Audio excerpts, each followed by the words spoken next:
Hello, everybody. Welcome to Make It Monday. I'm Jim with Amy Soes, and today is a special Make It Monday by request. And that's again where we had a viewer like yourself message us that they had a question about a sewing technique. And today we're going to address that one and tell how to do a really good French seam on a regular straight stitch sewing machine. So, that being said, I'm going to take you over to the overhead and we can just discuss how to easily make a simple French seam. So right now you can see this is like a traditional seam. I have two different colors of fabric just so it shows up a little better on camera. And this was done with a 5/8 inch seam allowance, which is a standard seam allowance. And I'm going to convert this now into a French seam technique. The only difference is when you start it normally, you would go ahead and sew it with a 5/8 inch seam. As you can see here, I have the different color thread, just shows up a little bit better on camera. And I'm measuring from the raw edge over 5/8 and sewed it with the right sides together. Well, when you do a French seam, you're going to do just the opposite. You're going to start with the wrong sides are going to be put together, and you're going to sew the seam on the right side or the outside of your garment. And I'm going to use a scant 1/4 inch seam allowance. And one way to help ensure that I get a good seam allowance is I'm going to use an edge guide foot. And this is a foot that kind of looks like that. And basically, as you see on the side here, there is a little rudder that's attached that extends out, and it's a little flexible. And that's going to ride along the bed of the sewing machine, where the throat plate is. And it'll glide right along the edge of the fabric so that when the needle sews in, it'll be like a scant 1/4 inch away. Um, Usually when you first pop it on, the needle will be in like the center position.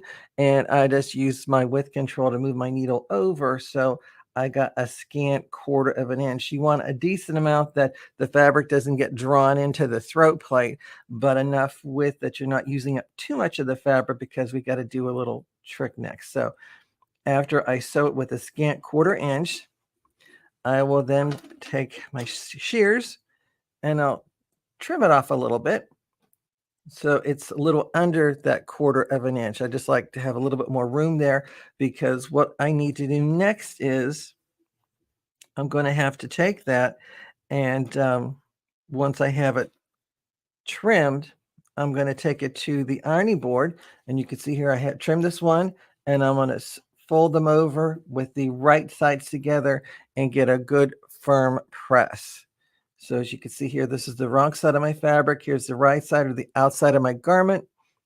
And I have all that completely pressed in place, giving me a nice crisp seam. I'll then go back and take my edge guide foot again.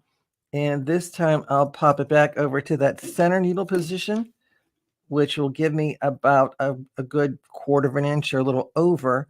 I try to keep it under a 1/4 because when you think about it, the thickness of the thread is going to actually add to the width of your seam slightly. So I kind of keep it around a good 1/4 of an inch. And you can see here on this one, I already have it seamed together. See the stitching line right here, doing a 1/4 of an inch. Once I have that done, I'll open it and press it to either side, whether I want it to the red or the black side in this case. And you can just see from the right side of it, it looks pretty much like I did with my first seam. They look identical, except when you turn them over, you can see that I have my 5/8 of an inch seam allowance exposed with raw edges. And when I turn this one over, I have that now 1/4 of an inch seam allowance exposed on this side. But all the raw edges are encased in a fabric casing. So basically, this is going to not only give more life to the garment by having all the raw edges securely secured inside that width of seam, it'll also give it more life and longevity because it's going to be less chance of it raveling. And it's a nice, in a way, too, it's a little safety stitch because if by chance these stitches should pop, you do have that seam that's holding the cut edges together. So it's kind of like a little safety stitch too, but it just makes the garment look really nice and professional on the inside. And quite, to be honest with you, even though I love my serger and I do a lot of things with the serger, when I make a dress shirt or any kind of uh, fitted garment like that, I quite often revert to basically doing a good French seam, because I think it makes the inside of the garment look as nice as the outside also. And by having an extra line of stitching, it does give it a little more support, almost like it's like a dress shirt that has some darts in it, or maybe like extended seam. It almost like it put like a lightweight boning into it by giving it a little more body with that stitching. And I noticed a lot of the dress shirts seem to hold up better with that extra little bit of weight of fabric in it, as opposed to when you're trimming it all off using your serger, you don't have that same kind of support. And while serger sewing is great and phenomenal, when I'm doing something like, again, like with the dress shirt, I do like to do it with the French seam. If it's more active or occasional, then I use that for my serger, because we think too that the thread does add a little bit of bulk to it, and it doesn't have, sometimes it doesn't give the same drape or effect that a good French seam will do. But again, this is all personal preference too. So basically, whatever you like to do. If you like to do a French seam, easiest way I have to do it for you.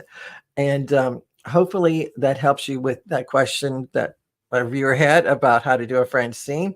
And if you have any questions of a technique, or would just like to see us talk about the sewing and crafting, whatever scan and cut project, feel free to message us at Amy Sews. And hopefully you may have a topic for you there that you can watch and view. And while you're out there at our website of Amy Buckman Sewing Quilter, or amysews.com, be sure to check out our subscription boxes. We have a monthly subscription box on sergers and one on scan and cut. So we have a lot of great projects with that. And also we have our monthly tea towel of the month with Sharon. You can see the pineapple one behind me there. And we have a lot of other things to offer too at our website. So be sure to stop by there and check us out. And if you're local in the Pittsburgh area, you may want to stop by our store, Amy Buckman Sewing Quilt, in lovely Harmony, Pennsylvania. We'd love to see you. And if you like the technique, be sure to follow me as I travel with the original Sewing Quilt Expo. Just go to sewingexpo.com, because the classes are already starting to be posted, and you want to be sure to sign up before they're all sold out. So that being said, thank you for watching. Really appreciate your support. Be sure to share the knowledge and the love of sewing that we have out there for you. And that being said, remember, the more you know, the more you sew. Take care. Have a